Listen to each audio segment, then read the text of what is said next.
ऐसे ही एक भक्त का चरित्र भी हम हिसार में सुना रहे थे,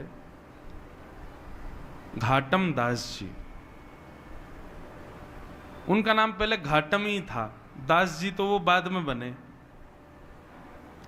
तो घाटम जी का चरित्र इतना सुंदर है कि घाटम जी जयपुर के पास के गांव के बहुत बड़े चोर थे और उनका ये पुश्तैनी काम था। दादा परदादा परदादा सब चोर ही थे, वो भी चोर थे। उनके यहाँ एज अ बिजनेस देखा जाता था, इस काम को गलत नहीं मानते थे। तो रात्रि में जब लोग बाग निकलते थे उस नगर से, उस गांव से, तो घाटम जी बैठे रहते थे और उस व्यक्ति को पकड़ करके लूट लेके जाना, यही उनका काम था। एक बार घाटम जी बैठे थे, देखो भगवत कृपा कैसी, गुरु भी बंधुओं भगवत कृपा से ही आते हैं जीवन में। आप सोचो, जो लोग कहते हैं हम ढूंढ रहे हैं गुरु जी कोई मिल जाए तो बनाएंगे, कभी नहीं मिलेंगे। अपने कर्तव्य कर्मों को आप सुदृढ़ करो, ठाकुर जी कृपा करके अपने आप गुरु भेजेंगे आपके जीवन में। घाटम दास जी का कोई पूर्व संचित कर्म ऐसा रहा होगा जिससे उनको एक दिन रात्रि चोरी करने के लिए जंगल में बैठे थे, तो एक गुरु जी आए, एक संत आ गए। संत ने आकर के घाटम दास जी को जब देखा, ए भाई इतनी रात में तुम क्या कर रहे हो? संत भेष देख करके घाटम दास जी ने उनका हरण तो कुछ नहीं किया, बोले संत इनसे क्या लूं? बोले महाराज जी आपसे क्या छुपाऊं, चोर हूं मैं, चोरी करता हूं। संत बोले काम तो अच्छा नहीं है। बोले कि महाराज आपके लिए अच्छा नहीं होगा, पर हमारे तो घर परिवार शतकों से इसी से चल रहे हैं। हमारे दादा परदादा परदादा हम सब चोरी थे, मैं भी चोर हूं। अभी मैं कल परसों से अपने बेटा को भी लाऊंगा, उसको भी सिखाऊंगा, उसको भी सीखना तो है भाई, हमारा पुश्तैनी काम है। संत बोले क्यों करते हो, गलत है ना, किसी को किसी की मेहनत की कमाई को तुम ऐसे लूट लेते हो। बोले तो हम भी तो मेहनत करके लूटते हैं, हमारी भी तो मेहनत है। वो व्यक्ति सत्कर्म करके कमा रहा है, हम मेहनत करके पूरा मंत्रणा बना के लूट रहे हैं, तो इसमें भी तो मेहनत है। घाटम दास जी के वचन सुनकर के संत बोले भैया इसके रग रग में चोरी है, नहीं निकल पाएगी।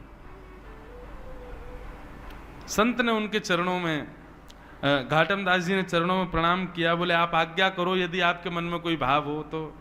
बोले भाई तुम मेहनत करके धन कमाया करो। बोले मेहनत ही तो करता हूं नाथ। संत बोले ये नहीं सुधरेगा। संत बोले तो ठीक है, एक काम करो, तुम सब जो मन करे वो करो, 4 काम हमारे कहे के करो। बोले आज्ञा करो। पहला, सदा सत्य बोलोगे, कभी झूठ नहीं बोलना। चोरी की तुमको छूट है, तुम चोरी करो, डकैती डालो, लेकिन तुम सदा सत्य बोलोगे। घाटम दास जी बोले ठीक है। दूसरी बात, साधु संत वैष्णव जब दिख जाएं, जहां दिख जाएं, उनकी सेवा करोगे।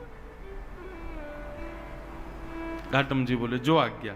तीसरी बात, जीवन में जो कुछ भी पाओगे उसको पहले भगवान को निवेदित करोगे, चाहे चोरी की सामग्री क्यों ना हो, पहले भगवान को अर्पित करो, उसके बाद अपने जीवन में उसका प्रयोग करना जी। और राह चलते किसी भी मठ मंदिर को यदि देखो तो 100 काम छोड़ के पहले वहां प्रणाम करो, दर्शन करो, परिक्रमा करो, फिर आगे चले। ये 4 काम तुमको करने, समझ आ गए कौन कौन से? पहली बात सत्य बोलनी है, दूसरा संत ब्राह्मण वैष्णवों की सेवा करनी है, तीसरा कुछ भी सामग्री लोगे पहले ठाकुर जी को निवेदित करनी है, प्रसाद बना के उसको स्वीकार करना है, और चौथी बात, राह में कोई भी मठ मंदिर मिले पहले वहां प्रणाम करो, फिर आगे चलो। घाटम जी बोले ये तो मैं कर सकता हूं, बस चोरी की छूट है। बोले हाँ खूब चोरी डकैती करो, बस ये 4 काम ध्यान रखना। ऐसा कह के संत चले गए। घाटम जी तो महाराज अब ऐसे ही रहने लगे,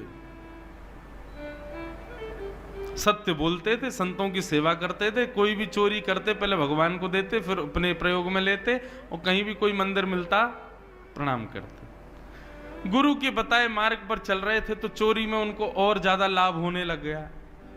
अब ज्यादा ज्यादा गहने मिलने लगे और ज्यादा उनके घर को लाभ होने लगा। घाटम जी बड़े खुश, बोले बढ़िया गुरु जी मिले हैं, बस ये 4 सरल से नियम बता गए हैं, सब बढ़िया चल रहा है। एक दिन गुरु जी ने घाटम जी को निमंत्रण भेजा कि हमारे मठ का उत्सव है, पधारो और कुछ सेवा करो यहाँ पे। तो घाटम जी बोले, गुरु जी के उत्सव में सेवा करनी है, कोई छोटी मोटी सेवा नहीं, ऐसी सेवा करूं कि पूरा उत्सव का सारा खर्चा मैं ही करूं, तब मुझे सुख मिलेगा कि मैंने गुरु जी को दक्षिणा दी। तो बोले उसके लिए बड़ी चोरी करनी पड़ेगी, क्या करें? तो बोले कि महाराज, जिस नगर में हम रहते हैं वहां के राजा के बड़े मूल्यवान घोड़े हैं, यदि एक घोड़ा उनमें से चुरा लिया जाए और उसके बदले जो धन आए वो इतना धन होगा कि गुरुजी के एक नहीं 6-7 उत्सव मैं ही करवा दूंगा। तो घाटम जी ने एक सिपाही का रूप धारण किया, राजा के दरबार में जाने लगे। द्वारपालों ने पूछा, कहां भाई, कहां कहां कहां घुसे चले जा रहे हो भीतर? कौन हो? थे तो सिपाही भेष में। अब पूछा कौन हो, तो सत्ती बोलते थे। बोले चोर हूं, चोर हूं, चोरी करने आया हूं। तो सिपाहियों को ऐसा लगा कि भैया ये कोई राजा का अंतरंग व्यक्ति है और हमने इससे पूछ लिया कि तुम कौन हो, तो इसको बुरा लग गया है, इसलिए ये व्यंग में बोल रहा है कि चोर हूं। अरे भैया क्षमा करो, जाओ जाओ भीतर जाओ। घाटम जी बड़े खुश, सत्य बोल रहा हूं फिर भी देखो आज्ञा मिल रही है, जाओ। घाटम जी भीतर गए। राजा के 4 घोड़े थे, उनमें सबसे महंगा घोड़ा काला वाला था, वही चुराया।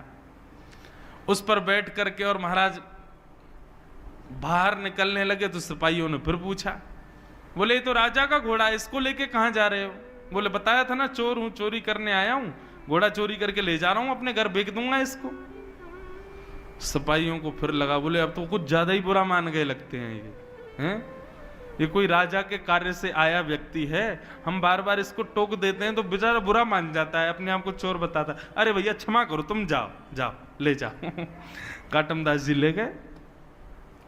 घाटम दास जी घोड़े पर बैठे, बोले गुरु जी की पहली आज्ञा पूर्ण हो गई। गुरु जी ने कहा था जो भी सामग्री लो पहले ठाकुर जी को निवेदित करो। हे ठाकुर जी, ये घोड़ा आपका ही है, ये राजा का नहीं है, मेरी मन बुद्धि स्वीकार कर चुकी है, ये आपका है। ऐसा कह करके जा रहे थे। अब राजा को कहीं निकलना था, उसने अपने घोड़े बुलाए। किसी ने आके बताया, बोले एक काला वाला घोड़ा तो है ही नहीं महाराज। पूछा गया तो सिपाहियों ने बताया, बोले एक व्यक्ति आया था, वो लेके चला गया। पूरी बात बताई, बोले उसने बताया भी था मैं चोर हूं। राजा बोले तो तुमने उसको पकड़ा क्यों नहीं?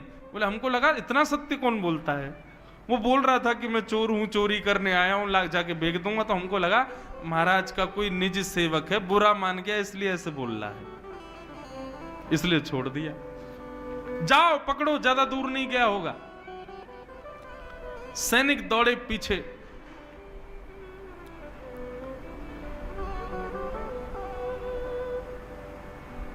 सैनिक पीछे दौड़े। अब यहां घाटम जी घोड़ा लेकर के जा रहे थे, रास्ते में ही एक मंदिर मिल गया और मंदिर में पूजा सेवा चल रही थी। घाटम जी को वैसे भागना तो था, बोले भैया पीछे सैनिक लगे हैं, लेकिन नहीं, कोई बात नहीं, पकड़े जाएंगे तो ठीक है, गुरु आज्ञा रक्षा करेगी। गुरु जी ने कहा था पहले मंदिर प्रणाम करना। घोड़े को एक पेड़ पर बांध दिया, घाटम जी भीतर चले गए। मंदिर में दर्शन करने के लिए गए, इतने में ही सिपाही आए। सिपाहियों ने मंदिर के बाहर पेड़ से बंधे हुए घोड़े को देखा। घोड़े की कद काती और उसका नैन नक्श तो सब वही थे जो राजा के घोड़े के थे, पर उसका रंग अब श्वेत हो गया था, वो काला नहीं था, अब सफेद हो गया था। क्यों? क्योंकि घाटम जी ने उसको भगवान को निवेदित कर दिया था। बोले ठाकुर जी आपका है, ठाकुर जी ने उसका रंग ही बदल दिया। बोले राजा का तो काला था, भगवान का तो सफेद है। सैनिक गए महाराज, सैनिक सब घेर के खड़े थे। घाटम जी अंदर से मंदिर से पूजा पाठ करके परिक्रमा करके बाहर आए, देखा सैनिक खड़े। सैनिकों ने पूछा, हाँ भाई ये घोड़ा किसका है? राम जी का। सत्य बोल रहे हैं, मैंने तो निवेदित कर दिया उनको। बोले तुम राजा के यहां से चुरा के लाए हो ना इसको? बोले हाँ ये बात सत्य कि राजा के यहां से चुराया, पर मैंने अब ये ठाकुर जी को दे दिया है, अब ये ठाकुर जी का है। तो क्या बकवास करते हो? और ये काला था, ये गोरा कैसे हो गया? बोले वो तो मैं भी सोच रहा हूं कि ये गोरा कैसे हुआ। मुझे ऐसा लगता है राम जी को गोरे घोड़े पसंद होंगे, इसलिए उन्होंने इसको गोरा कर दिया। सैनिकों के दिमाग में बात ही नहीं घुस रही घाटम की, बोले बोल क्या रहा है? बोले भाई कद काठी तो वही है, सब नैन नक्श वही है राजा के घोड़े के जो थे, ये गोरा कैसे हो गया? तो घाटम जी बोले मैं बोल भी तो रहा हूं कि मैंने चुराया, और जब चुराया था तब काला था, पर राम जी को निवेदित किया तो गोरा हो गया। सैनिक बोले ऐसे काम नहीं, इसको पकड़ के ले चलो, ले चलो इसको। पकड़ के राजा के सामने ले गए। राजा ने कहा भाई घोड़ा तो ये मेरा ही है, पैरों में नाल भी वैसी, आंख भी वैसी, कान भी वैसे, गले के बाल भी वैसे, सब कुछ, लेकिन ये गोरा कैसे हो गया? और 1 घंटा भी नहीं हुआ तुमको चोरी किए, इतनी जल्दी कोई पुताई करके रंग तो बदल नहीं सकता, ये रंग इसका गोरा कैसे हुआ? घाटम जी बोले क्योंकि नाथ ये पहले आपका था, अब ये राम जी का है। बोले राम जी का मतलब? बोले मैंने राम जी को निवेदित कर दिया, उनको दे दिया, प्रसाद बन गया, अब ये उनका प्रसाद है, उनको गोरे घोड़े पसंद होंगे इसलिए गोरा हो गया। आपका ही है, मैं मानना हूं मैंने ही चोरी किया है, पर ये अब राम जी को दे के मैंने गोरा करवा लिया। राजा का भी सर घूमने लगा, बोले ये कैसा व्यक्ति है, क्या बोल रहा है? बोले सुनो ये झूठ बोल रहा है, ये चोर को बचाने का प्रयास कर रहा है, चोर तो इसने भगा दिया असली घोड़े के साथ, और ये नकली घोड़ा लाके हम लोगों को गुमराह कर रहा है। नहीं नहीं महाराज मैं झूठ नहीं बोलता, ये आपका ही घोड़ा है। बोले यदि ये मेरा घोड़ा है तो मेरे घोड़े की एक पहचान है कि उसके गले के पास में एक मस्सा है बालों के भीतर। बोले देख लो। आकर के महाराज बाल हटा करके देखे, राजा तो महाराज मूर्छित जैसा होगा, मस्सा दिख गया उसको। बोले असंभव, ये गोरा कैसे हो गया? बोले मैं बता रहा हूं ना, ये राम जी को निवेदित कर दिया मैंने। राजा चरणों में गिर गए, भैया तू क्या बला है, तू ये बता पहले, सत्य भी बोल रहा है, चोरी भी कर रहा है, सबको बता भी रहा है मैं चोर हूं, सब कुछ कर रहा है, और अब तू ये है क्या? बोले मैं अपने गुरु की आज्ञा का पालन कर रहा हूं, मैं चोरी करता हूं, चोर हूं, पर मैं सत्य बोलता हूं। जो भी सामग्री चुराता हूं पहले भगवान को निवेदित करता हूं, संतों की सेवा करता हूं, और कहीं भी मंदिर दिखे, मठ दिखे तो प्रणाम करता हूं। महाराज राजा बोला ये चोर बनने योग्य व्यक्ति नहीं है, बताओ कितना सत्यव्रत अपने गुरु के वचनों के प्रति। बोले महाराज आपकी आज्ञा हो तो आज से आप हमारे राजगुरु, अब आपको चोरी नहीं करनी है, आप हमारे इस राज शासन के गुरु के रूप में विराजमान हो जाओ। घाटम जी ने जब ये शब्द सुना तो नेत्रों से अविरल अश्रुधार गिरने लगे और अपने गुरुदेव को याद करके रोने लगे। मेरे गुरुदेव की सहज वाणी का मैंने पालन किया, चोरी करता था, सब गलत काम करता था, केवल उनकी वाणी का पालन करने पर आज मुझको एक राजा का गुरु पद भी प्राप्त हुई। यदि मैंने कार्य भी सत्कृत्य किए होते तो आज एक राजा नहीं साक्षात राम जी मुझको गोदी में बिठाते। मैं आज के बाद चोरी नहीं करूंगा। और उस दिन से घाटम जी का नाम बदल गया और उन्होंने अपना नाम रखा घाटम दास। और केवल साधारण सी गुरु आज्ञा से एक चोर, जिसके पुश्तैनी चोर हैं सब, ऐसे घाटम जी परम भक्त वैष्णव हो गए। फिर घाटम दास जी पद लिखते थे, उनका एक पद बड़ा सुंदर है। घाटम दास जी क्या गाते?